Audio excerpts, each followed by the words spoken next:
पिछले भाग में आपने सुना कि कैसे शेखर जी और राधिका जी वंश के वापस जाने की बात सोचकर उदास हो जाते हैं। आइए सुनते हैं आगे क्या हुआ। वहीं दूसरी तरफ एक बड़े से महल जैसे घर में एक बूढ़ी औरत जोर जोर से किसी राघव नाम के इंसान को बुला रही थी। उस औरत का नाम सुहासिनी राठौड़ था। उनकी उम्र 72 साल थी। इस उम्र में भी उनकी आवाज़ में वही दबदबा मौजूद था जिससे किसी आम इंसान की हालत ख़राब हो जाए। राघव इस घर की और सबकी सिक्योरिटी का काम देखता था। उसकी उम्र 26 साल थी। उसका रंग सांवला, हाइट 5 फुट 9 इंच और गहरी काली आंखें थीं। अपनी फिट पर्सनालिटी के कारण वो बहुत हैंडसम दिखता था। वो इस घर के ड्राइवर का बेटा था, जिसके पिता की डेथ होने के बाद सुहासिनी जी ने उसे अपने पोतों के साथ पढ़ाया और वो इसी घर के मेंबर की तरह इस घर में रहने लगा।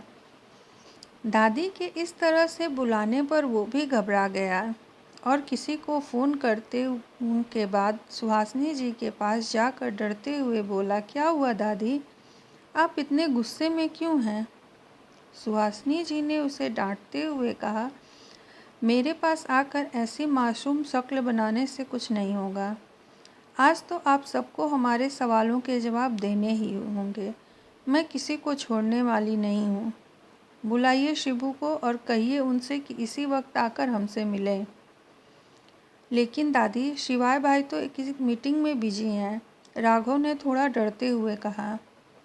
आज हमें कोई बहाना नहीं सुनना, सुहासिनी जी ने चिल्लाते हुए कहा।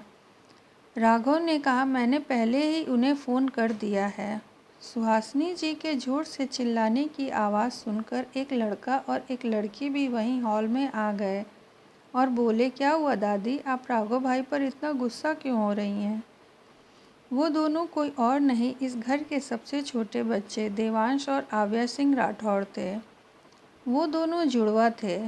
उनकी उम्र 23 साल थी। देवांश का रंग गोरा, बड़ी काली आंखें और हाइट 5 फुट 10 इंच थी।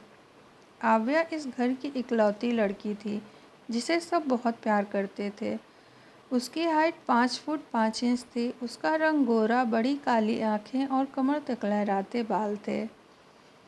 दादी ने कहा, गुस्सा न हो तो क्या करूं? आपके भाई लोग कुछ बताते ही नहीं हैं।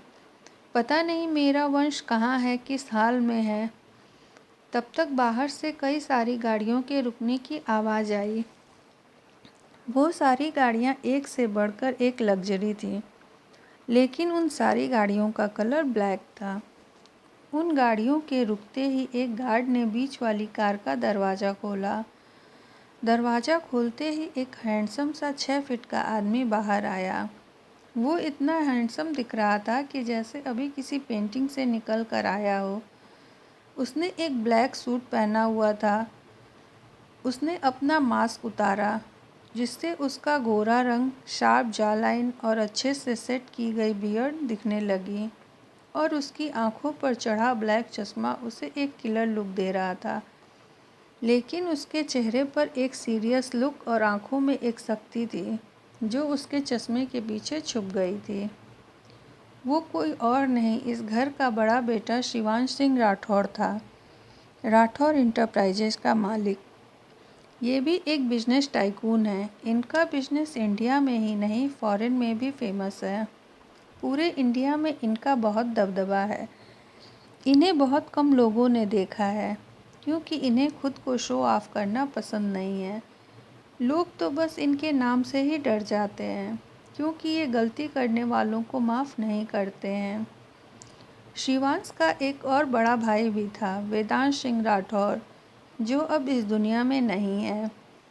पहले शिवांश ने विदेश में पढ़ाई करते समय अपने दोस्त के साथ मिलकर एएस इंटरप्राइजेज के नाम से बिजनेस शुरू किया था, जो बहुत अच्छे से रन कर गया था। धीरे धीरे समय के साथ उन्होंने अपने बिजनेस को बहुत एक्सपेंड कर दिया। पर वेदांश की मौत के बाद शिवांश ने इंडिया आकर राठौर इंडस्ट्री और एएस इंटरप्राइजेज को मर्ज करके राठौर एम्पायर में बदल दिया।